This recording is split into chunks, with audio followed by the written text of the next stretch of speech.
G'day, legends, and welcome to the Pot Noodle by Celtic Down Under. I'm your host, Jared, and joining me, we've got a full house. Johnny's back, Liam's here, Shane's here. We're going to have a bit of a chit-chat going into this international break. So how you doing, Johnny? It's been a little while.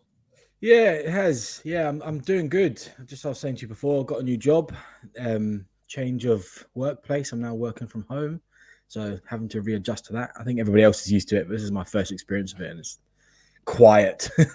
So yeah, no, I've been good. Glad to be back. How you doing, Liam? Still a wee bit sunburnt and a big, massive blister on my foot from all that walking I've been doing, but otherwise, great. I wasn't sure if you're sunburnt, Liam, or it was just the pink reflecting off your shirt there you're wearing. Aye, well, I thought I'd coordinate. Pink face, pink shirt. There you go. How you doing, Shane?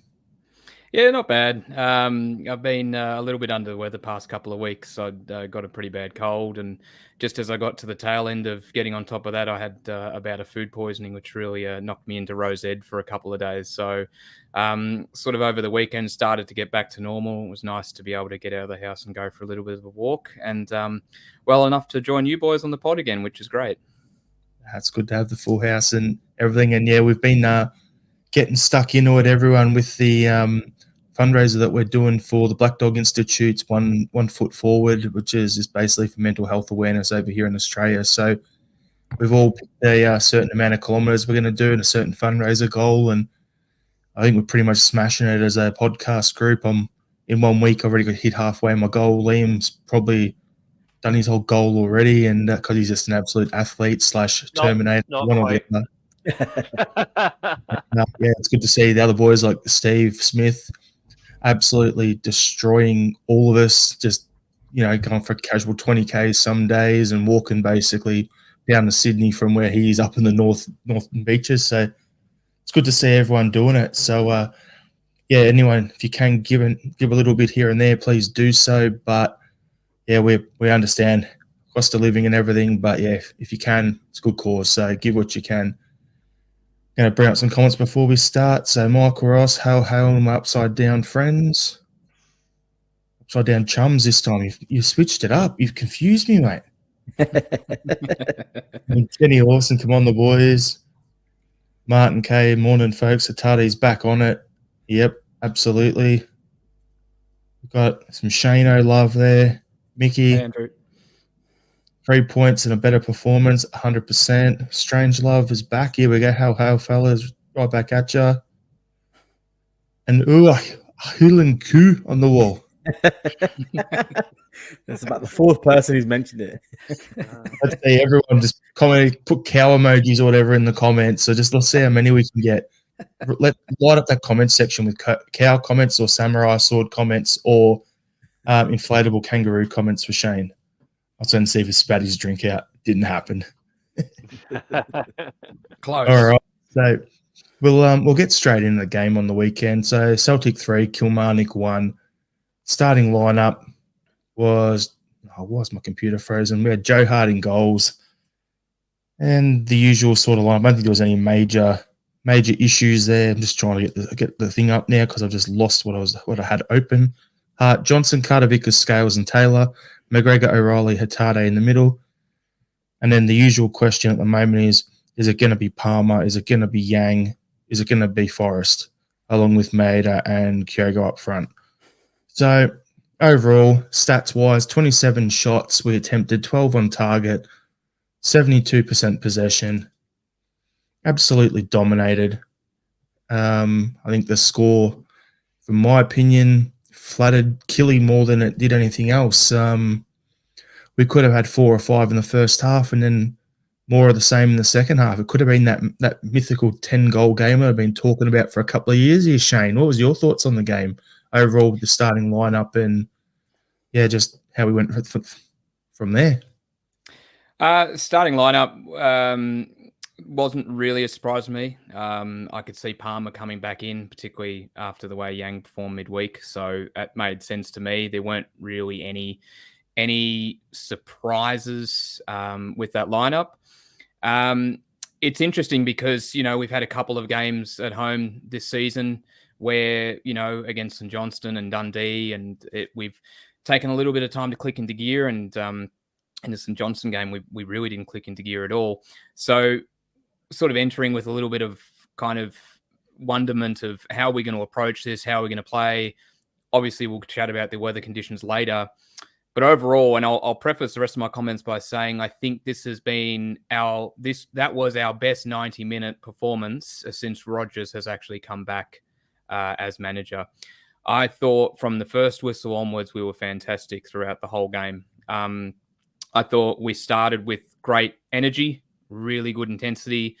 Our movement was great. Passing was fantastic. We were getting the ball into good areas. We were moving the ball quickly. We were catching them off. We were causing them troubles. We were doing everything that we'd really want us to do with the ball. We were moving it about. We were pinging it well. We were getting the ball into good areas. We were forcing them to defend. And, we had a lot of players actually step up and play really well. I know we'll get into individuals later, but I thought in particular, our left side was fantastic throughout the whole 90 minutes. I thought we looked really dangerous with Hatate, Taylor, and Palmer all linking up really, really well. So overall, I was really impressed with how we applied ourselves throughout that first half. I think 2-0 reflected our dominance in the game. And, it was going to be interesting to see how we continued after halftime. But to be honest, we continued on. In fact, I think even after halftime, for a good 10 minutes or so there, we took it to a whole other level. And we really almost pegged them back in their penalty area for about 5 to 10 minutes there. I thought it was a really impressive team performance. And I mean that across the board. When I looked at my notes at the end of the game, I had about 6 players, I reckon, that I flagged as having a very good game or above. So to get that spread of players across the top, I thought it was excellent. So really impressive performance, one to be really happy with. So, all good. Yeah, so Liam, your thoughts when you saw the starting lineup? We knew there was some pretty bad weather conditions leading up to the game. So what was your thoughts on the starting lineup and on the first half? And then once you've had your take, Johnny, jump in off the back of that. Well, it was like Shane said, it was a great start. I thought, this was the game where things finally seemed to be clicking. Palmer looks like a bit of a player, doesn't he? He was very impressive. Hatate's goal was just, it was absolutely beautiful. And we should have been probably further ahead than we were at the break. But totally dominant first half performance. Everybody playing their part and playing it well. Scales continues to do very, very well in defence. Carter Vickers came back and is looking stronger with every minute that he plays after coming back from his injury. Always good to have Joe Hart back in goals just for that bit of stability.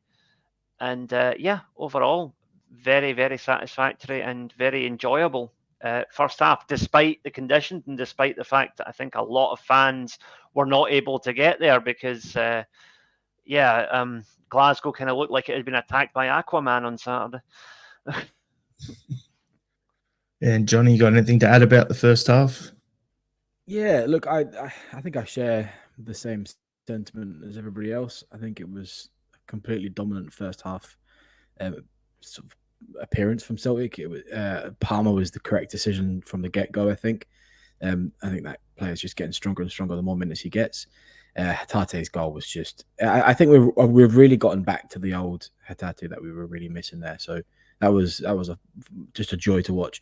And I also think it's worth mentioning that despite it being offside, I think Kyogo's goal was also really well worked. It was a really nice passage of play. And look, he was like 3-4 yards off. So it was that was the first couple of minutes of the game. So yeah, it was everyone played very, very well. So you were right, Jared. Flattered Kilmarnock. The goal that was chalked off, the Kyogo one, was pretty much the same goal sort of build up that we had against Lazio during the week. So it was that sort of play. And then I think we carried on a lot of that sort of attacking play. Like what I wrote on my notes and I put on our run sheet here was I wanted to talk to you boys about the tactics because it actually went up a level in the second half, which is why I wanted to go to the second half a bit more later on. But we had I thought in the first half it was quick, it was wet underfoot, so it was just get the ball moving and just keep it moving and keep it moving, and then Killy just weren't able to keep up. They were slipping over.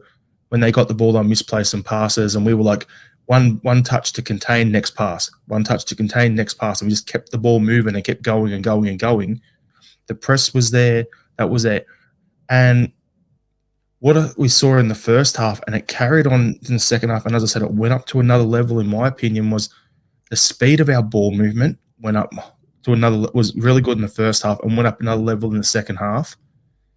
And I love the fact that we weren't trying to pass the ball into the net because it was wet. It was more like a shoot on sight, get around the box and just take a shot, because defender could slip over, the ball could skid off and go in, the keeper could have wet hands and drop the ball. So it was just good to see us actually just start to just shoot. And the key point was Taylor had a few shots. Johnson, I think there was one stat at one point where our highest shot takers for the game was Hatate with 4 at one point, Johnson with 4, and Taylor with 3. They take more shots than our strikers, because we're just getting the ball around the top of the box and just pinging it in there and having a shot. And I actually like seeing that. And in Killy, they're just sitting deep, trying to hit us on the counter or at set pieces every time they got a free kick, throw the big guys up there. So, yeah, it was just a bit of a interesting breakdown of the tactics there. Like, yeah, it was. I just thought it was such an obviously different style of play than we had the last few years, but it was good to see that. And as you guys have touched on with the goals, Hatate's, the nutmeg the guy. I was trying to come up with a pun all day, something to do with Hatate's favourite spice or something like that for the episode name. Trying to figure out the name because he likes the nutmeg guys, like something like that. But it wasn't as good as Liam's one for this pod, so we went with that. But for me, it's like just the speed of he's got really quick feet, and he came out after the game and he said that, Brendan sat down and had a chat with him. He's got to lift his speed of thought and the way he's playing and all this. And it's good to see he's starting to come back to the player that we've seen the last few seasons. And yeah, like the way he skated past those players, and he did it a few times. Like he could have easily had a hat trick. Palmer could have had probably 2. Taylor should have scored 2. O'Reilly should have scored probably 2 or 3. Let's be honest. Maeda should have had a couple. Kyogo should have had a couple. There you go. We're looking at, or at least ones where there was a really quality save was made. Like, we're absolutely flogging Killy, and it was great to see. Yeah, totally agree. So, Liam, what do you think of the second half? Well, just before I get into the second half, I was just going to mention, since we are now 10 minutes into the pod and it's safe, if you're going to say nutmeg, in Glasgow, we actually talk about that. We say that he pegged the defender. So, Hatate pegged whoever that was, and then he scored the goal. So we do have that to consider, an important point. Back to the pegging comment again after a week off. Well, it's there to be made. So, yeah. As I often say to my lovely wife, don't worry, I'll keep this brief. So second half, I thought we just we showed a different side of it. Once Kelly got that goal for about 5 or 6 minutes, it was a wee bit shaky, but we just kept ahead, stayed solid, didn't lose our form, and then we got the third goal and we pulled away. The one thing I wanted to touch on was the Hatate penalty incident, because I have watched it back about a dozen times and I still can't tell if it is a penalty or not, honestly. It's a really, really difficult one. And it's no often I'll speak up in favour of referees, but to be honest, I don't blame them for not giving that. Could have been given, could have not been given. It was such a weird cut. In every camera angle, the more you looked at it, the more confusing it was. So, yeah. I'm not that bothered about us not getting that penalty, because in the end it didn't matter anyway. But yeah, I felt great amount of flair and spectacular play in the first half, bit more grit and poise in the second half, and then a bit more flair towards the end. It was great to watch. I actually agreed that it wasn't a penalty. I thought the foul was outside the box because the only real unnatural contact was when the defender stuck his hand out and put it onto Hatate's shoulder outside the box, and then the carry on happened, and then their feet hit side to side, and then he went over. So for me, I had no problem with it not being given. The one I had a problem with being given was like there was a few things where they went to the VAR with their goal, and they didn't call the free kick. When Taylor got bungled over, and then they've gone on the counter the other way. That's the one I had the issue with VAR. But anyway, let's not go down that VAR rabbit hole again, because we'll be there for the next 25 minutes to 30 minutes easy. Shane, anything to add on the second half? No, I went on a tangent before, so I don't really have too much else to add, unfortunately. I think Liam summed it up a bit further. I think it was a little bit shaky when they scored. It was a bit of a shock.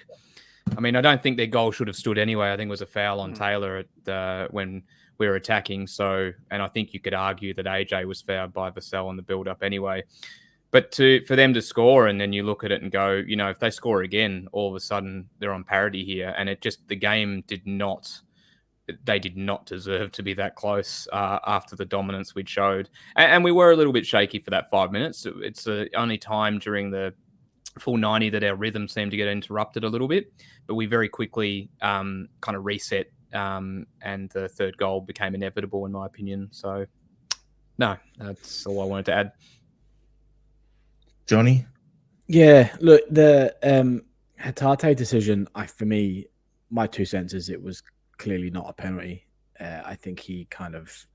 the more I watch it, I get the suspicion that Hatate was looking for a penalty and just maybe went down a bit too early. And the ref spotted that. The Taylor foul, I think, could have been a foul and pulled it back. But again, that's also a bit of a 50-50. I also noticed on the build-up to their goal, AJ was... I could see the thoughts going through his head. He was ready to get sent off and just swing his feet at the ankles of their captain. And he pulled him away at the last minute. And it did lead to a goal. You see the wheels turning, couldn't you? Yeah, I think everybody could see it. He was thinking... You could see he was pulling his legs away just at the last minute. You think, maybe I should do that. I was just watching that before, Johnny, right? I was like, I just wanted to double check on it. So I'm watching it again. And as their blokes got back up, you see him turn around and look at him, and you see him straighten the legs like he's going to... And he's like, nah. Just clip his ankles, and that'll be... So it wasn't just me who saw it. That was good. Yeah. No, I saw the thought in his head. But he made the right decision ultimately. And Shane's absolutely spot on. I think their goal on just the 5 minutes after that was the only time we really looked like we weren't in control of the game. And it was more just rattling the cage than losing domination, so to speak. But the performance in the second half was just a continuation of the first, and it was fantastic. There were moments where I think Killy's goal was a symptom of us pushing really hard in attack, and then ultimately having massive space behind our defenders, and that's you get a half decent team, and that's happening all day long. But it's Celtic's problem within the league, isn't it? It's like we push really hard for goals because we get 60, 70, 80% possession. So we're always going to eventually have big space behind us. And what we need is defenders to be, and a goalkeeper to be hyper aware of that and sort of be ready. And I think, look, if I'm being a little bit harsh, I think Hart could have done a little bit better in the goal as well. I think it goes through his legs. So, look, but ultimately, second half, we did fantastically. And it was just a continuation of the first. So, yeah, very, very good performance. On that, John, what you're saying, it's kind of obvious there was space behind because of how deep they were sitting. They were trying to hit us on the counter. So the space was there, especially when it's your fullback who turns the ball over, and where's the guy run who gets it squared to him to score right through where it should be. So they took advantage of the situation there. So that was their game plan. That's the sort of thing that we would see Let's go back last year when we played Shakhtar Donetsk, and they had, was that Mudryk. The team that Mudryk was playing? And we were going really well, and then whack, they see us on a counter when Taylor got caught out of position or whatever, and bang, they score. It happened a couple of times. It was the exact same play. We've seen that show. We've been to that rodeo before. We know what it is. And yes, I use rodeo because of cows for Johnny's wall. So it's one of those things where you just you take the good with the bad, I suppose. You do, but you bring up you've brought up Europe, and I think that's a really good like quick tangent just to speak about. But it's ultimately we're always going to get punished in Europe because that's our default way of playing, is pushing really, really high up and then having lots of space behind us. We're either going to have situations where we play better teams that like you're saying, like Donetsk, just they only need 2 or 3 chances and they're going to be goals every single time.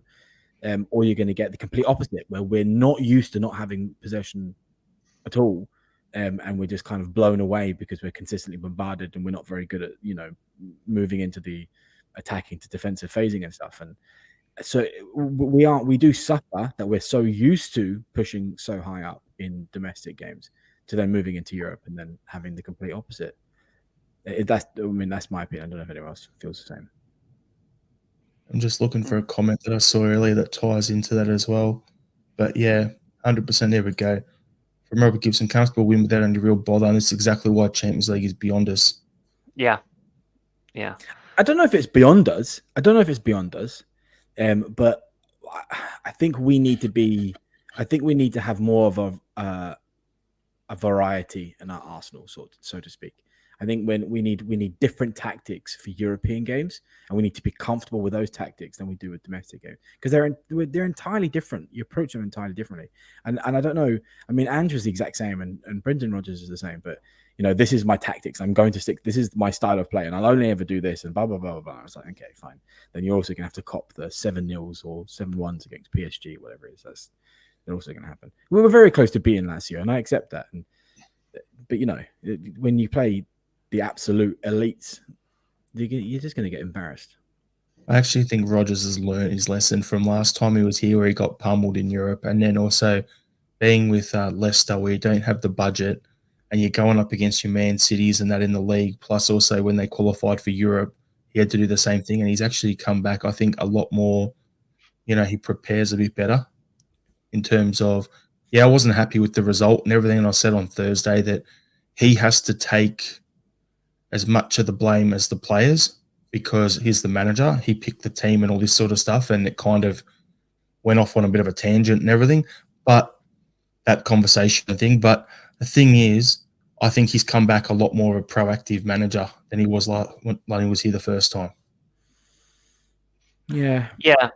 Maybe. I would just add that I think the tactics that we're seeing now that the team is coming together reflects that.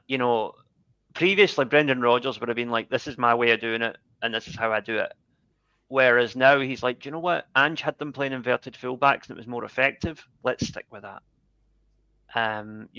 He has obviously had a discussion with Hatate, and they've come to a mutual understanding about where Hatate fits into the team, and you could see that with how much more confident he was on Saturday. So I think Rodgers has learned the lesson of, like you say, being at Leicester where he doesn't have the money. It's about give and take, and I think he's willing to give and take a lot more than he was the first time he was at Celtic, where it was like, he was the superstar manager and what he says goes. And we won almost every trophy back then, so nobody really had any complaints about it. But I think that it's an evolution of his management that he's also seems to have developed a bit more humility, which is definitely a good thing. Yeah, 100%. I'm going to bring up a comment here as well. Mandrew Galea, that was our first 90-minute performance under Rodgers. We have to agree with that. Yep. That ties into something I wanted to discuss later on, so we'll just jump to that first before we go into our player focus. But I wanted to know, like for me, coming in off the back of that was, I want to chat about the transition the team's undergone from Angeball to, as some people are calling it, Brodgeball, others are calling it Brodgeball, that we're seeing. I think this, but I want to know what you guys think. Are we starting to see the players becoming more comfortable playing the Rodgers system or is it that, as you just said, Liam, Rodgers has an amalgamation of what he wants us to do and what Ange's team did that worked well for the players we've got, and it's finally coming together and we're getting these 90-minute performances in the league and pushing forward? I want to get your thoughts on that. So we'll start with you, Shane. What's your thoughts on that? I think it's more of the latter, to be honest. I can still see facets of what Ange was doing in the way we're playing. There was still a relentlessness to the way that we were playing on the weekend that was more typical of Ange last season and the season before than, say, Brendan previous to that. Obviously, the fullbacks, in particular Taylor, definitely inverting more than he was at the start of Brendan when he returned this season. So I think the amalgamation is probably right. I think Brendan's got his own stamp on it, and you can kind of see that a little bit, particularly around the game management side of things. You think back to Ibrox a few weeks ago, you think back to a few other performances where maybe we've just kind of knocked the ball around a little bit instead of continuing at that breakneck speed. But there's definitely touches of what Ange had and what made this team great under Ange being applied. And I think that what we saw on the weekend was a good combination of all that together. So I'd say it's more an amalgamation more than everything Angeball out and Brodgeball in kind of thing. So we got CJ with some of the passages of play and little elements of flair are stunning. We also had here, Rogers is a friggin' slow burn. That's how I feel. Agree. You can see BR's management in action when he's schooling the players from the sidelines. What do you got here? CJ was, you'll do well to find another team at the weekend who played more beautiful football than we did for the first 60, 70 minutes. It was stunning. Yeah, absolutely. And then Andrew Galea, Rogers still hasn't got this team going. He's taken friggin' ages to get the grips with the drop-in levels of player compared to the EPL. Johnny, what's your thoughts? Well, I don't know if it's off a cliff drop, but I accept there's a different standard between English football and Scottish football. But what do I think? I think that probably the last two games is actually seeing Brendan Rodgers' style of play actually in action.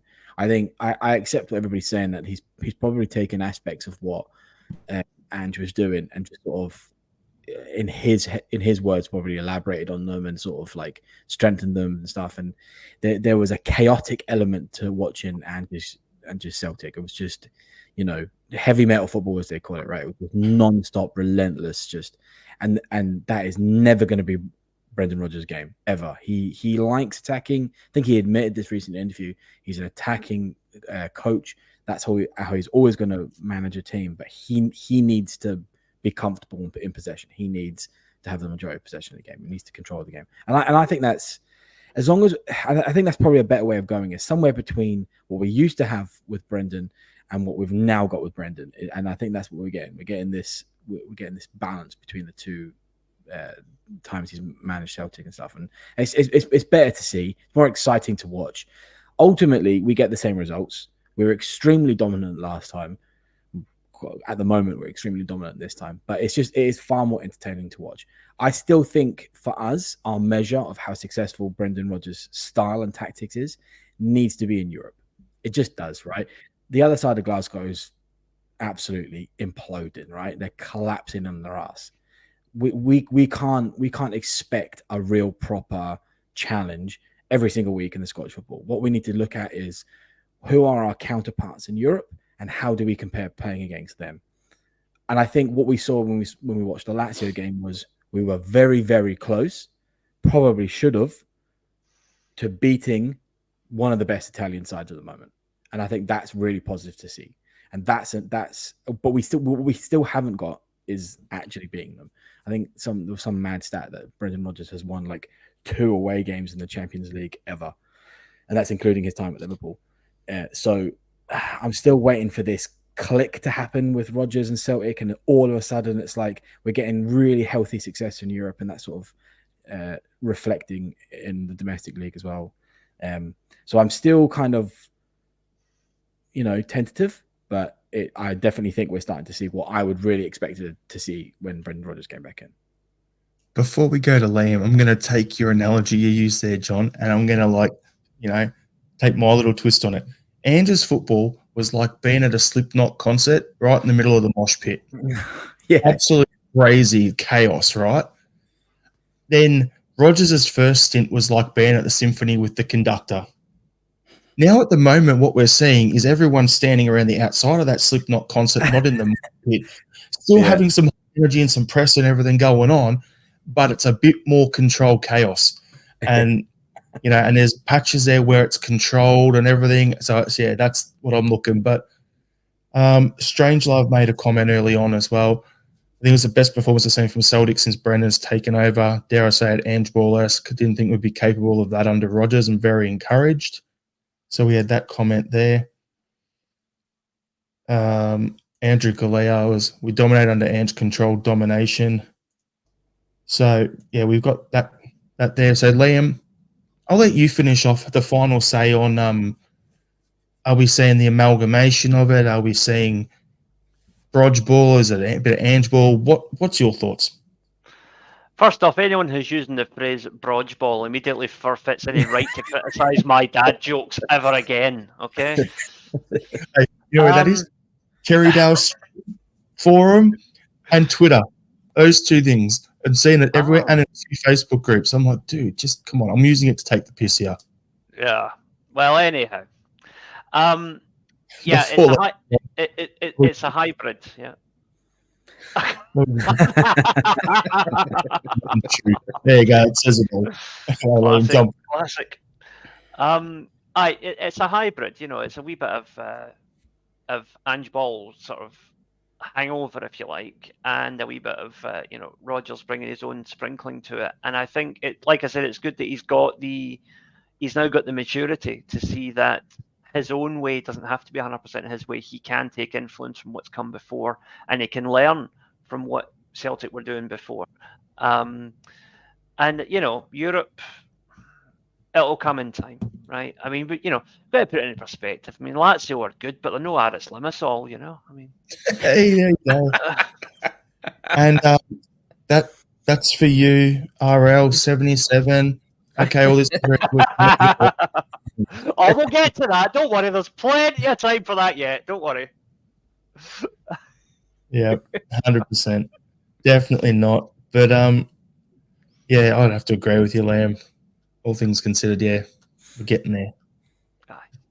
Now, do we want to get into our couple of other topics, or do we want to have a bit of a laugh, or do we want to talk about the shirt that Shane is wearing? We'll go with that one. We'll go with Shane's shirt. Over to you, Shane. Shed a tear. Yeah, I did. So I haven't been on for a few weeks, and it got announced, I think last Wednesday or Thursday morning, that the wonderful Tom Rogic is hanging up the boots. He's retiring at age 30, and Tom's quite a private guy, so he doesn't usually talk about his family life, but he went into a bit of detail around the reasons for his retirement and the battles him and his partner have been having in terms of starting a family. And obviously they've had the wonderful news to say that they'll be welcoming twins in 2024. And so he said now's the time for him to step away from football and dedicate his life to being the best dad he can.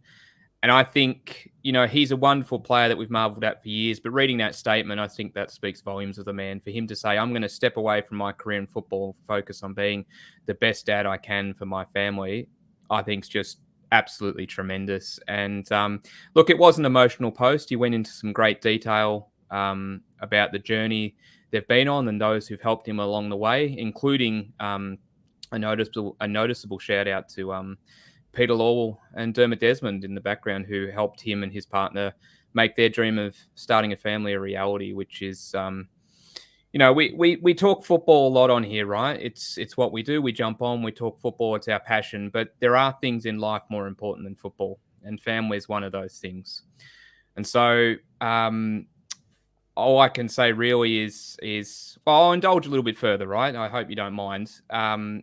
He's given us countless memories, right? Me personally, countless memories. He's a hero of mine. He's been my favorite player for a long time. And for those who might not have picked up on the pod, my Celtic supporting journey isn't as long as you boys on the pod and even the others in the Celtic Down Under the group. I'm sort of more of a recent sort of Celtic fan, if you want to call it that. And I'll be quite upfront. The reason I fell in love with the club is really because of Tom Rogic. I was keeping track of him, and he landed at Celtic, and I started to watch him at Celtic, and very quickly fell in love with this amazing club. And I owe my Celtic supporting journey and every amazing memory that's come with it really to Tom Rogic. So I just wanted to take this opportunity to say all the best, big man. Thanks for countless memories in the green and white hoops and the Socceroos jerseys as well. And just wanted to personally wish you and your partner and your family all the best for the future. How, 100%. I was going to say Andrew Galea, it's too young, Tommy. Then we've got here, huge respect to Tom. Family is more important than football. And then Robert Gibson, Roach was a brilliant, lazy bastard. Loved him, and we wish him well. The thing for me with him is family is the number one thing for most people on this planet. Like, that goes above and beyond. And I look at it, and I've just got to say, like, him doing this, stepping away, supporting his wife, who's been through the absolute ringer with fertility issues. Good on him for doing that and putting his family first. If the joy he's getting out of being a father and a husband is his number one priority, then go do what makes you get the most enjoyment out of life. For Mark Viduka, he retired quietly and went and started a coffee shop in Croatia. There you go. Aaron Moyes just snuck off quietly as well. It's the Aussie footballer way to do it the majority of the time. So the fact that he's gone off like this to do that, good on him. Go do that. And going to give two little shout-outs here. As you said, Dermot Desmond and Peter Lawwell, credit where it's due. Like, we absolutely tear strips off him most weeks, so I'll give credit where it's due, helping him, his family out with their fertility stuff. And the second thing is you can show and you can tell that Tom was raised right and his parents have done a great job on him, developing him into the man that he's become to go and do that. So, yeah, all I'm going to say is that's my point of view on it. I wish him all the best in retirement. An absolute Celtic legend, and one of the when he was on, one of the best players that we've had in the last, I don't know, at least 15 years at the club. Yeah, I would, if I may, I would just add to that bear in mind what Tom Rogic and his wife have been through, and the fact that they're now past that is wonderful. But it is a lesson for us all, particularly with regard to mental health, something we're all involved in trying to work through, in different ways, and that we're all doing our bit with this charity drive to try and help out. You never know what people are going through. On the face of it, think Tom Rogic, multi-millionaire footballer, scored the winner in the cup final, Celtic hero. What's he got to worry about? Well, turns out he had plenty to worry about. So just bear that in mind, everybody, next time you're getting ripped into somebody for what you think is a poor performance. Johnny, got anything to add? Well, the only thing I'll add is he will still... He made one of the fondest memories of my adult life, which was watching him score that goal in the Scottish Cup final. I had the privilege of being there with my brother and my old man, which I'll remember to the day I'm dead, to be honest, and all the drinks afterwards. Fair enough. All right, so we're going to quickly do the last thing we want to discuss from the weekend's game, and then we're going to a couple other topics just to chat about to round out the pod. So we normally do a player focus where we talk about individual players. I want to do it a little bit different today. So I want to do it based on sections of the team. So I want to talk about our centre-back pairing, our left wing pairing, our right wing pairing, our central midfield, and then Kyogo. All right, so we'll go through bit by bit. Shane waxed lyrical about the left wing setup early on. So over to you, Shano. Tell us how good they were on the weekend and why that section worked well. Well, I think Palmer coming in showed that he's a really good player, right? And I think we're going to see him start a lot more games. He looks like a quality winger. He looks like everything that you want under Rogers. He's a tricky winger, who likes to get the ball. He likes to run at defenders, but he likes to cut inside. But then you had Hatate, who just looked absolutely imperious on the weekend, unplayable at times. On awful conditions, he was just gliding across that pitch. And then you've got Taylor inverting and almost effectively coming in and being another midfielder. And they just linked up really well. They gelled really well. They were in sync. The movement was great. Palmer knew when to run. Hatate knew which space to move into, so he wasn't getting in the road of Taylor. Taylor as well was doing a good job of holding off and then knowing when he needed to make a move. So I'm not sure specifically if I can pinpoint what made them so good, other than I think we found 3 quality players that just seem to gel really well together. And I would be looking at keeping that as our starting left side. Not always. There's definitely times where we need Maeda on the left. But right now, particularly for games where we've got teams that are sitting really deep, to have that creativity that those 3 provided gave us a little bit of an extra spark that we needed to break Killy down. Anyone got anything else to add with that? Liam, John, either of you? No, spot on for me. Perfect. Agree, absolutely, 100%. All right, Liam, do you want to talk about the right wing pairing, because it includes your main man, Dazen Maeda? Well, it's not very often you're going to hear me be complimentary of right wings, but here we go. I was wondering where you'd go with that. Yeah. No, look, the thing about Maeda is that if any player on the team has to switch positions for whatever reason, he's the one that can do it, because he wasn't a left winger before he came to Celtic. He was a centre forward. He was he adapted to what Celtic needed at the time and adapted very well. And in due course, if he ends up being, long term playing on the right, I think he will adapt to that, because he's the most adaptable player in our team. He's one of them, master of nothing but pretty good at a lot of things, and I think that's where it really shows, is that Rogers clearly has seen that from him in training and whatever, and he thinks, well, this is a guy that will in time grow into that role, the same way he grew into being a left winger last season. But you've still got Yang, who has shown in flashes that I think he could be a very good player in time, still developing, but had a bit of a rabbit in the headlights moment the first half against Lazio last week, but he got through it. And you've always got James Forrest there, who is dependable. 77. There, that should have been the episode title right there. That is beautiful. Schrodinger's Hun, simultaneously born in 1872 and 2012. Anyway,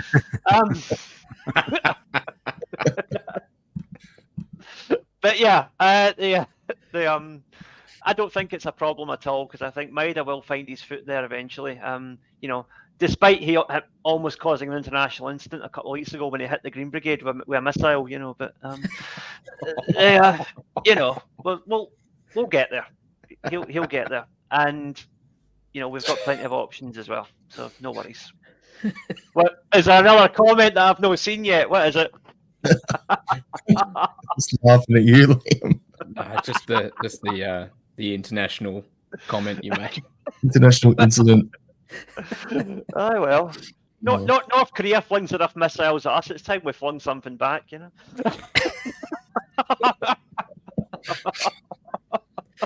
Anyone? Does anybody want to respond? Dear. Johnny, do you want the centre backs or you want the midfield? I mean, look, I think the midfield kind of speaks for himself. So I think the only thing I wanted to say about the defense was we went away and we bought somebody to pair up with Carter Vickers, and it seems like we had somebody all along. I think Rogers' comments recently about how Scales has been performing is absolutely spot on. It shocked us all, shocked him. but he screams of a journey that somebody like Boyata also had, which was he stuck his head down, he kept quiet, he waited for his turn, and then when it was, he grabbed it with both hands. This is just another player that we've sent to Aberdeen who's come back and has been phenomenal for us. I really do think that that could be our pairing for the rest of the season. I don't see Scales losing his spot anytime soon because people come back from injury. I just don't see it personally, unless he's in a peak and all of a sudden he completely capitulates and his performances drop and it gets in his head and that's that. But good players, you have little drops and you have to get away and you have to work at it and you have to work through them and stuff. And if you can do that, I think that's our pairing, to be honest, for the rest of the season. This was just another example of where Liam Scales played absolutely out of his skin. Some of his running forward was, I wouldn't say Van Dijk-esque, but maybe Aya-esque, the big running forward and trying to thread a pass through. It was brilliant to see. And if you could just pull them off, then that's another defender that we've got that can attack effectively, which is, it's phenomenal. Great pairing and what a performance from Scales. I love that you said Aya there because that's what I said on Thursday, on the Thursday sesh pod. I'm like, it reminds me of the sort where he was brought in for a little fee, went on loan for a bit, and then come back by his time. And then once Aya got into the team, he was just undroppable. And you look at Scales there and actually being a naturally left-sided footballer, like Starfelt and Carter Vickers was good. Scales is not at Starfelt's level in terms of the actual skill. But that one less touch to play the ball out, to push past. If he's got to beat a man, he can do it. And he's got the same height. So, yeah, it's kind of funny because that actually, the centre midfielders, yeah, you're right.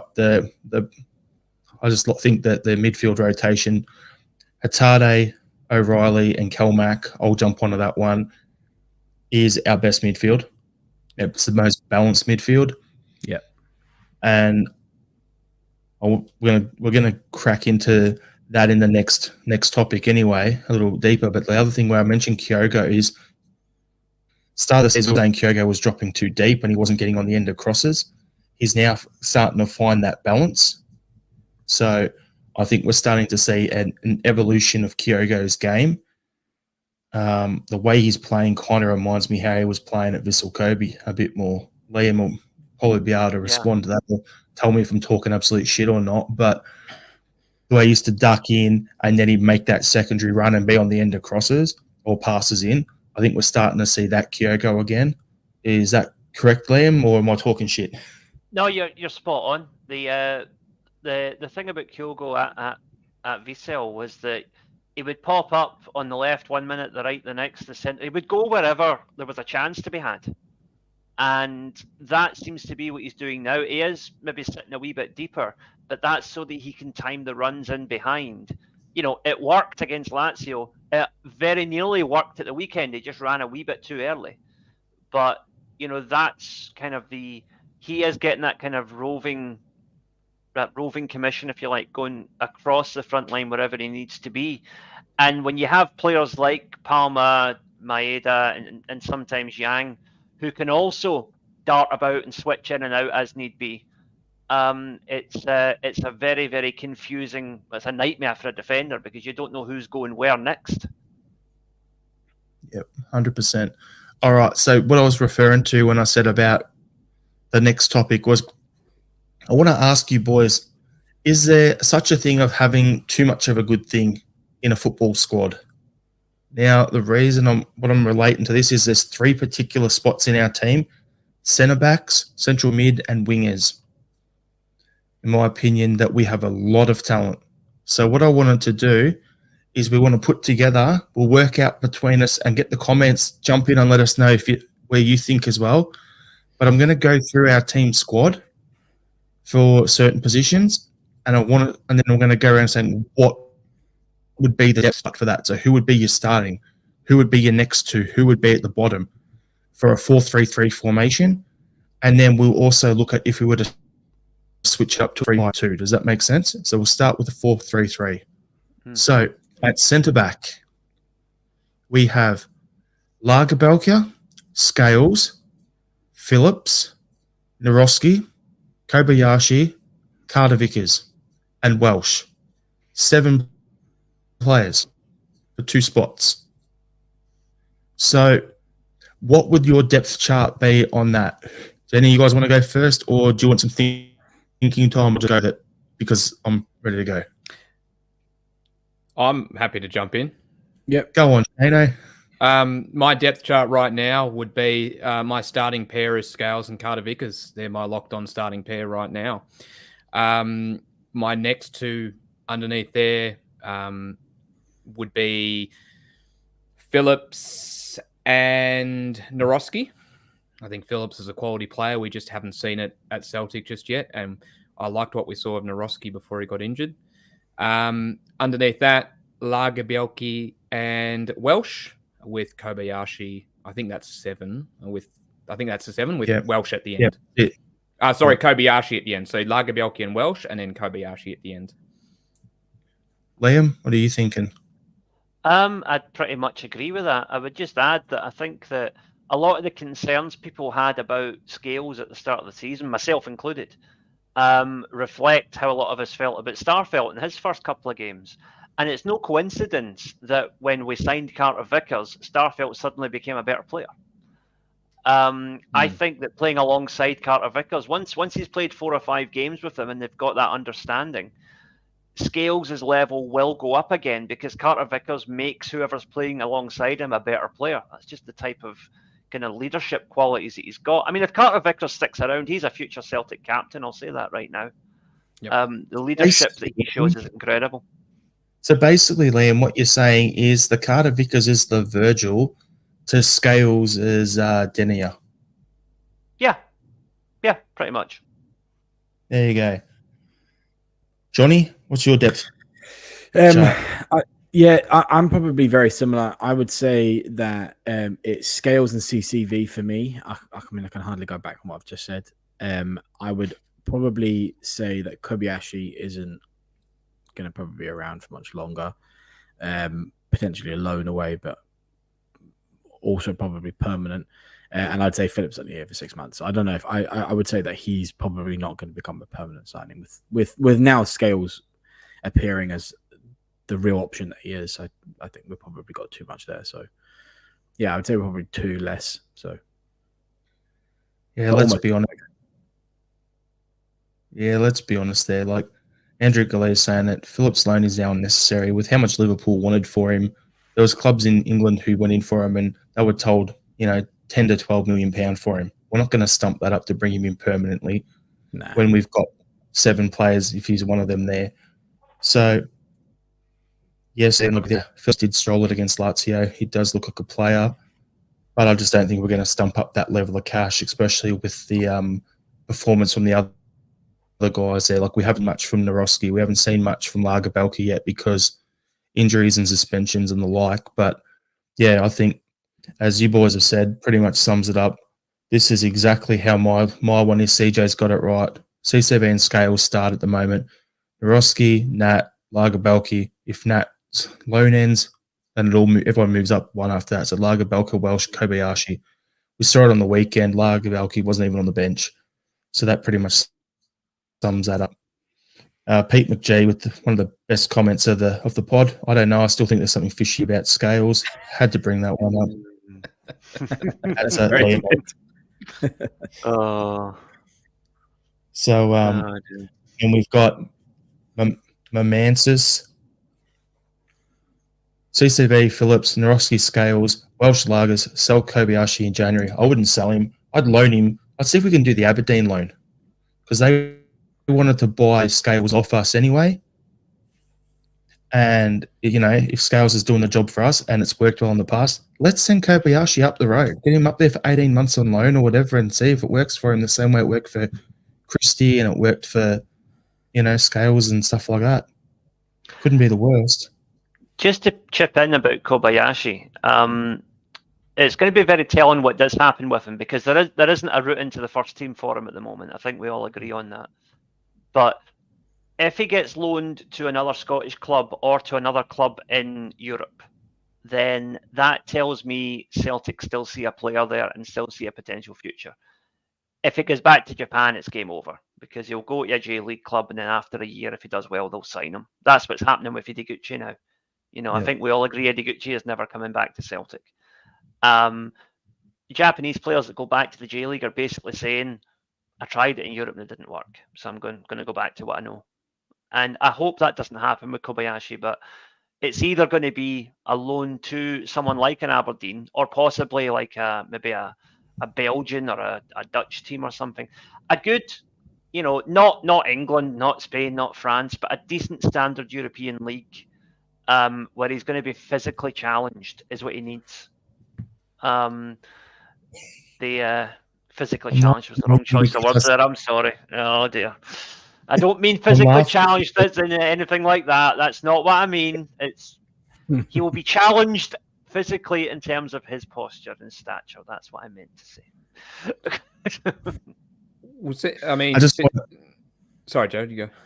I was just going to say, like Liam, I said at the start of the season, I know you and me were on a pod together and you discussed it, and I said that I see Kobayashi as this current squad's Jack Hendry signing under Rodgers last time. The ball playing back that you think on paper would fit the way he wants to play, but just doesn't actually fit it. Problem is, most teams in Scotland don't allow us to play that way.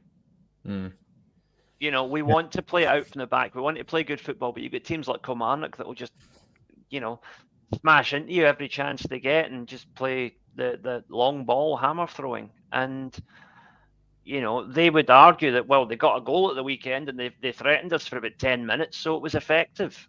Well, no, it wasn't. But unfortunately, that's the mentality you're dealing with in Scotland. And that is, on a wider picture, that is why Scottish teams continually fall on their backside in Europe, end up losing to minnows from countries like Cyprus. I was just going to touch very quickly on Liam Scales, just really quickly, since we're in the defender section. So he has been included in Stephen Kenny's squad for the Republic of Ireland, and from what I'm reading online, it looks like he will probably earn his first ever senior cap for the Republic of Ireland. So you think back a couple of months ago, he was only really around because of injuries, and then only really got a starting position because of injuries, and yet he has taken this opportunity with both hands and hasn't really put a foot wrong. And now he's getting richly rewarded for it. So good on you, Liam. He's this season's Tony Ralston in Andrew's first season. Yep. Now let's get him a new contract so we don't lose him. Yeah, exactly. Yes. Yeah. Let's upscale his deal. All right. So if we were to play what's called a 3-5-2 formation, what would be your depth chart? We'll quickly rattle through that. I'll go first if you want some thinking time. So sure. Carter Vickers, you'll go Carter Vickers, you'll go Scales, and you put Phillips in at the moment, but if Phillips' loan doesn't be made permanent, once Nawrocki's fit, I'd be putting him in starting. Then after that, you'd have Lagerbelka and Welsh, and then Kobayashi. Any different? I would agree with that, but I would put Nawrocki in right away. I just don't think Phillips is a long-term option, and I don't see the point in persisting with someone who's not going to be here long-term. Yeah. I'd probably lean on Phillips. I'd lean on Phillips. He's a quality player. He's performed at the highest level, Champions League level, previously for Liverpool. There's a quality player in there. I think he's been badly hindered by the fact he got injured really early on when he came to us, so he hasn't had the chance to settle in properly. But no, I'd probably just put him ahead. I'd be similar to Jared. I'd put him ahead first of I would just say it's no slight on his ability, right? I mean, the guy is a great player. The guy's a good player, no question about that. But I just think that we're not going to spend that much money on one player. Liverpool will get that money from some mediocre team in the EPL because that's the kind of money that floats around there. He'll end up at a Southampton or a Brentford or something because they'll pay that kind of money for him. And Celtic could go to any other league outside of the top 4 or 5 in Europe and probably get 2 or 3 players of similar quality for the same money. Fair enough. Have to agree. Anything to add, John, or you're good?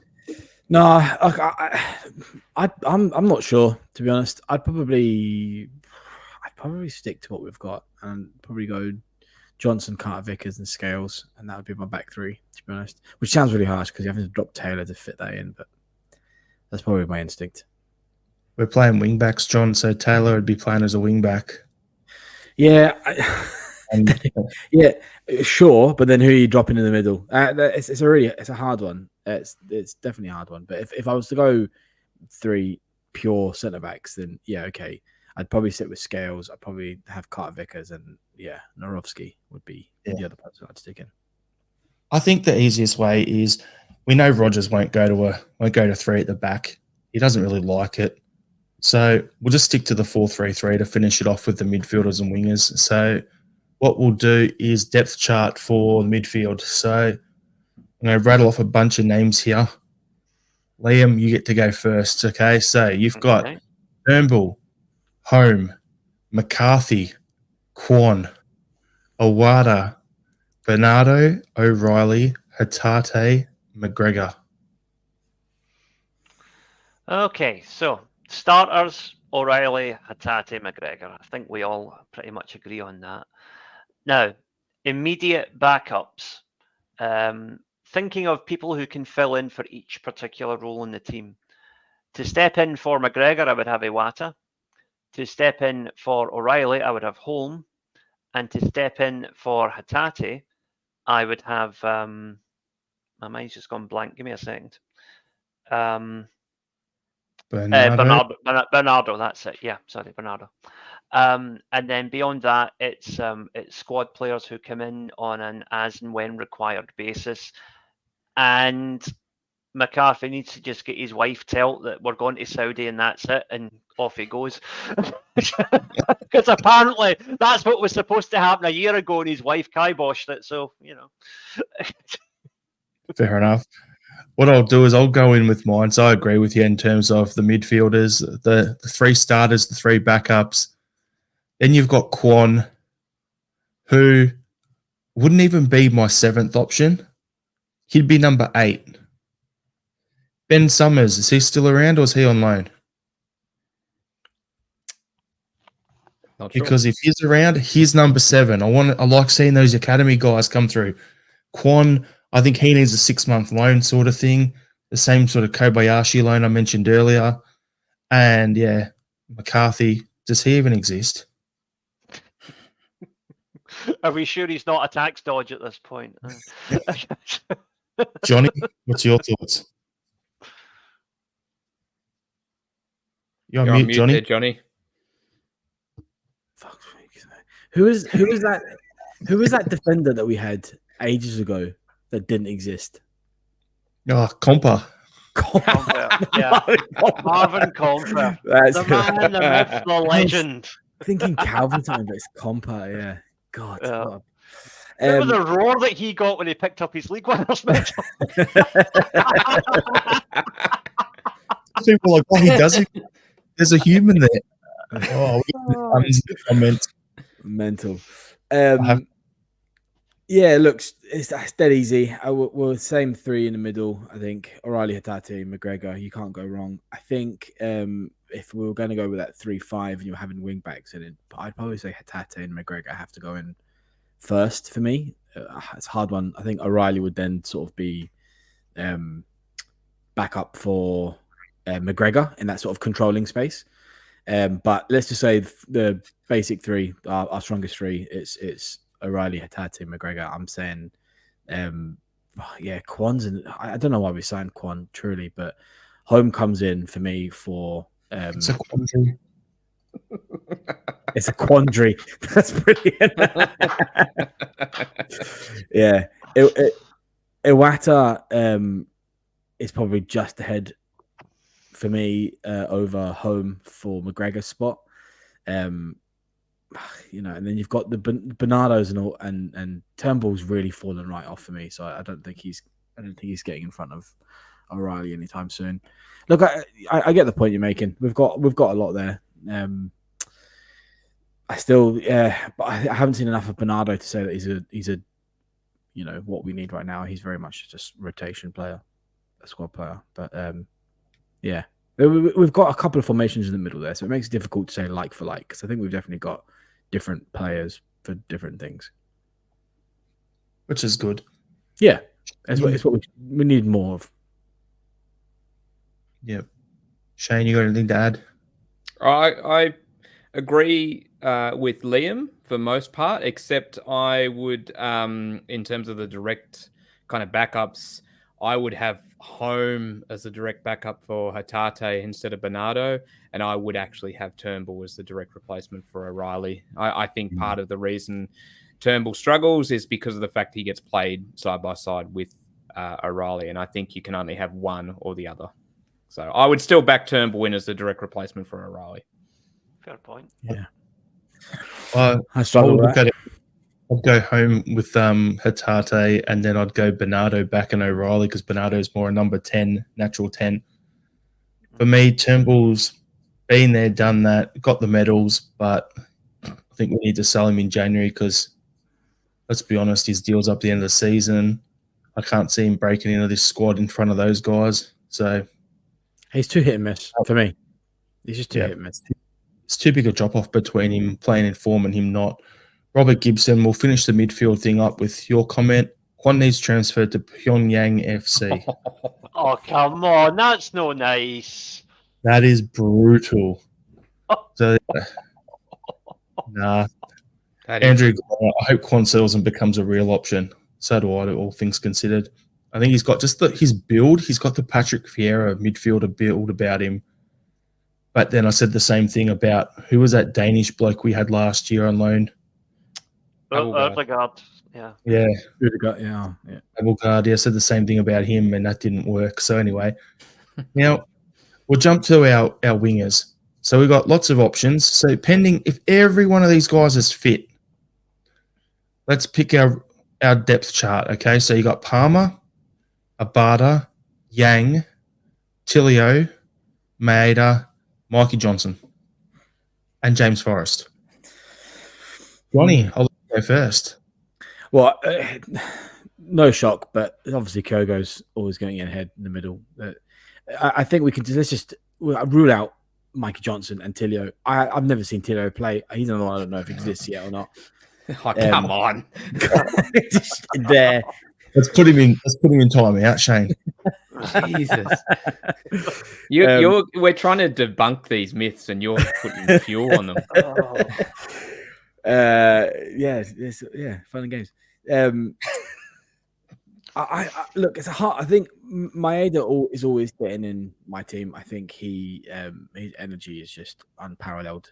For me, with everybody if everyone's coming back, I actually think between Abada and Palmer at the moment for me. I think Palmer's actually got, I touch wood here, I think he's got flashes of Jota. I think that's the type of player that we're going to kind of see develop as he's going to become a like-for-like replacement for Jota. But what you're really balancing here is Abada, we know what we're getting. He immediately comes in the team and he gives a huge impact. So for me, everybody uninjured, Maeda, Kyogo, Abada. And then I would have Palmer sticking to that conventional space that he is on the left. And then, I don't know, Forrest probably is the next one. I don't know about anybody else. Everybody else doesn't exist. Fair enough. I'll go in with mine. So I think we're going to see what Liam was talking about early on. So Kyogo, the starting striker, and then we're going to have Maeda eventually will play on the wing, but he'll become that backup striker with always the third option once everyone's fit, because you'll have Palmer on the left, you'll have Abada on the right, and then as options, then you have Yang as a right wing option, you'll have Tilio as a left wing option, you've got Jamesy who can play on both along with Maeda when he's on the wing. So the way I'm looking at it is Mikey Johnson is that far down the list that, he doesn't even really count on my radar. That's why I'm looking at the depth chart. Liam. Yep, last season we had Jota. This season Mikey Johnson gets these Jotters. I've just realised that nobody in Australia is going to get that. I'm sorry. Getting your Jotters. Glasgow slang for getting sacked. Okay, so yeah, right, okay. No, like, yeah, Mikey Johnson's, he's tried, can't fault his effort, but just injuries and just bad luck, and it's not going to happen for him. Maeda is always a first pick for me. I think we know that. Kyogo is the main striker, and Abada would be my first choice on the right. But I've seen enough of Palma to like what I'm seeing, so I think there should be a way to try and fit him in there somewhere as well. Yang is a capable deputy for Abada, and James Forrest is just ever dependable. If ever you need to bring somebody on to just kind of see a game out, he's always going to be a part of that squad. A good bench option whenever. Tillio, I hope, will in the fullness of time prove to be the player that Jared believes he is, and stats show that he is. So, it's one of those things that, again, he was unlucky to get injured as soon as he came over, and we've not really had I didn't even get a chance to see him play in Japan. So we need to work on that. I believe that Palma also has the option of playing through the middle if need be. So that's another one to consider if we're ever stuck for injuries again. God forbid if Kyogo and Maeda both get injured and you don't want to start with O, then, there is that. Oh, no. Oh, no. Indeed. But yeah, that's me said my bit, so I'll let somebody else jump in now. Come on, Liam, you're always giving me, bringing back, saying that, those guys are injured. You're giving me the memories of, the day that Lewis Morgan started at striker. You're just bringing those memories. Yeah, well. Hey, look, I'm old enough to remember when we had, people like Stuart Slater and Andy Payton playing for us, right? They were dark times, okay? They were dark times which we should not go near again. But, we're through that now, and we're still alive, unlike our nearest rivals. So, Yeah. Shane, over to you, mate. Finish the topic off. Boy, there's going to be a big celebration on this podcast when Tillio makes a matchday squad. I tell you what, there's going to be a big party. We might go live, drink beers, and watch the game. It might actually happen. Stop telling us about your imaginary friends. They don't exist. Well, I'll tell you about my imaginary friends, and then I'll tell you about Marco Tillio. Yeah. I think for me, I found the wingers tough to answer because I think it depends a lot on who we're playing. I think defense and midfield kind of pick themselves irrespective of our opponent. But I think our front third, in particular, our wingers, are a little bit dictated by who we're playing and how they're going to set up against us. So I really like Maeda on the left, obviously Kyogo up front, Maeda on the left and Abada on the right. And that would be usually my starting wing pair. But when we need to break a team down that's sitting really deep, Maeda loses his effectiveness on the left trying to do that. And that's where Palmer becomes really important, or someone like Palmer. And so I think if you're asking me to say who is my preferred wing pair, I would still go Maeda on the left and Abada on the right. And then I'd have Palmer just underneath Maeda on the left. And on the right, probably Yang. And then after that, it'd be a mixture of Forrest and Tillio.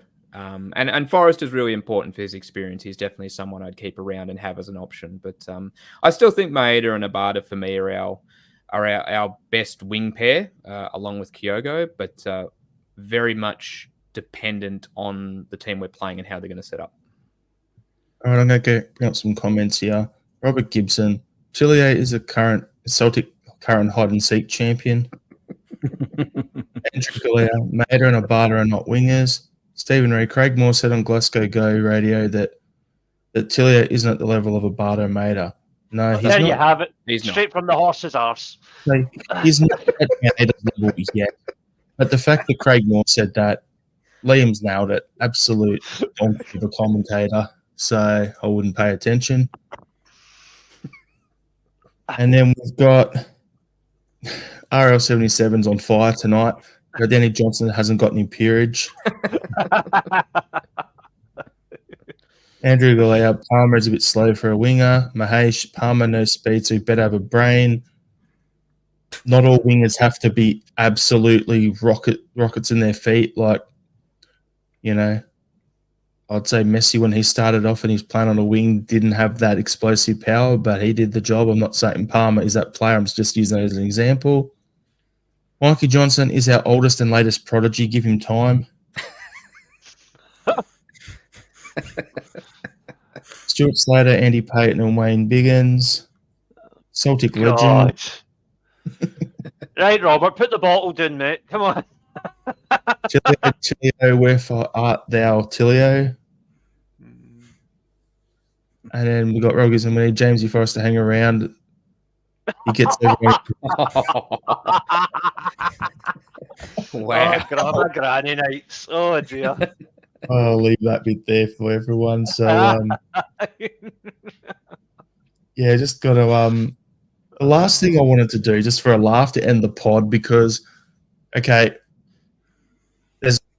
with the international break, I think I want to do some so-called Tim Talks. So I want to have one of them on Thursday come out instead of the Thursday session. Next Monday, I'm thinking we can either do a pot noodle or we can have another Tim Talk come out instead, because, you know, international football is boring as crap. So we'll figure something out. But I thought we'll have a bit of a chuckle to finish this episode off. So I saw Olivier Giroud was forced to play in goals for AC Milan and did quite well. So I thought we'd have a laugh and discuss which of our current outfield players you'd choose to play in goals if we ever had to do so. So I'm thinking straight away, Alistair Johnson, because he's a little bit nuts. If we take AJ out of the mix straight away, Shane, who would you put in goals out of our outfield players if you had to do it? AJ was the only name that came to mind for me, to be honest with you, because when I thought about this question, I thought you've got to either be a leader, you know, like an on-field leader who says, don't worry, I'll step up, or you've just got to be an absolute mad bastard. And I was like, that's AJ. Who else would I pick? Cal Mack would put his hand up for it, but he's too short. Kyogo would put his hand up for it, but he's too short. Bernardo, maybe? That's just throwing it out there. But for me, it's AJ and AJ, hands down. I'll give you my answer. Home. I think he's got that something about him. Yeah. I think he's nuts enough that he would do it. Yeah, mad bastard. That's what I'm telling you. Ronnie, you got anyone to add, or you think we've ticked all the boxes there? Well, Shane kind of spoke to my point, but I think James Forrest would be perfect. That's be the guy. Do you see his little neck trying to save the goal? It'd be like one of those inflatable men in the road going. Someone on Twitter now. And Liam, you got anyone? Are we not allowed to sign Dessers from the Huns for a laugh? No, I'd say Maeda, just because he's also got that slightly mad bastard thing going on. And if we're playing under the disco lights, they're going to shine off his baldy napper and blind the striker that's coming in. So it's all good. He's going to run out and clean them up before they get a shot off. That's the thing, right? Yeah. Sweep the keeper. So we've got some other comments here. Robert Gibson, Burnaby, Stephen McLaren, Quan, Andrew Galea, Ralston, or completely forgot about the Bricky. He'd do the job. Yeah. Yeah, so there's a few others there. What else we got? Goldson. Okay, and now just to rattle it off before we end the pod, let's just pick something. So the last couple of decades, right? It's about 2000 onwards. Let's pick 2 to 3 random players each that have played for the club that you think would do it. I'll start off with Daniel Mostorovic. Rumour has it that Magnus Hedman's a goalkeeper, although I've never seen it, so I don't know. I would genuinely think if he was given the option that Chris Sutton would do it. Oh, yeah, that's a good shot. Yeah. played centre half before as well. Yeah. He would absolutely step in and do it. I mean, we're talking about mad bastards, but we haven't mentioned Lustig. Surely he goes straight in. Yes. John Hartson. Big Bobo Baldi's would be worth a shout. Hey, you chucking him? No, I said Sutton. No, Chuck Moore in. Keep going. We're doing a couple of rounds. Jeez, who else? Oh, You know what? Kieran Tierney, I reckon, would be a pretty good shout. Johnny's got one. Scott Brown, surely. Yeah. Surely he's the maddest of them all. Yeah. He's got to go straight in. That's the leadership thing. You know, he'd be like, don't worry, I'll do it. I'll do it. John Clement's got my last one I was going to say. Thomas Gravison. Yeah, Gravison was a good one. What about Victor Wanyama? He'd probably do it as well. Probably eat someone while doing it. Like, just run through, clutter him, and go the old Suarez chomp. Marvin Comper. Hey, I was hoping someone would do that. Using his ninja skills to ghost in behind the strikers. Bring it home, Johnny. Last one. Oh, last one. Who's mad enough? Maybe Dembele would probably be a good shout. He's got the crazy eyes going, so that works. Yeah. That'll work. So what we'll do is we'll wrap the podcast up there. We'll thanks everyone for tuning in. We'll keep an update on what the goes. There'll be pods out every Monday and Thursday during the international break. So there'll be stuff coming out. Robert Gibson's got a Jan Vennegoor of Hesselink as an option in goals as well. Just Facebook, we've got our page in a group. Join them, like it. Instagram, Twitter, Threads, if it still exists, all that stuff at Celtic Down.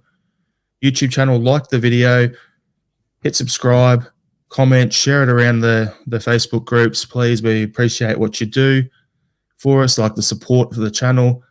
And we've got a final thought. So, Johnny, we'll let you go first.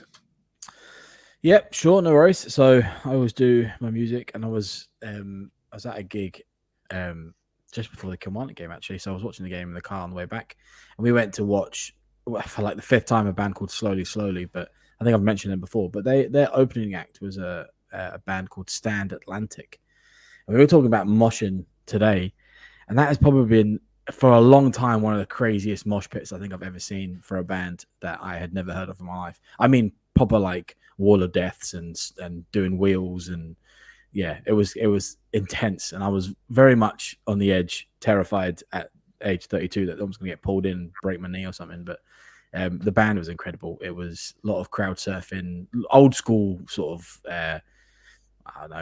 alt rock, punk rock pop sort of thing. But it was just super high energy, super entertaining to watch. So if anybody likes that sort of stuff, give them a listen. Very Paramore-esque, if you like Paramore.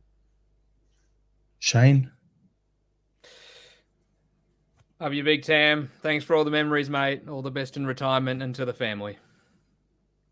Liam, I'll let you go last. I'm going to go with mine. So a judge rules using the word Hun for Rangers fans is a sectarian slur and says it's the same as calling Celtic fans Fenians. This was an actual thing, and senior sheriffs have ruled that. No, because the guy who got arrested was calling two police officers Hun. See you next Tuesdays. So all I have to say is it's not. Learn what words mean, you stupid judges. You have less comprehension of the English language than my nephew. There you go. Says it all. Yeah, you see, you've kind of stumped me there, Jared, because I was actually going to refer to that. So jumping off of that, I'll give an example. Right, the judge said in his summary that Hun was derogatory specifically to Protestants. No, Danny McGrain is a Protestant. Okay, Bertie Auld was a Protestant. Nacho Novo is a Hun, right? No question. So that shoots that one down well and truly. Yep. Sorry, I stole it from you, Liam, but yeah. Yep. Well, thanks everyone for watching. We'll chat to you soon. How. Hell.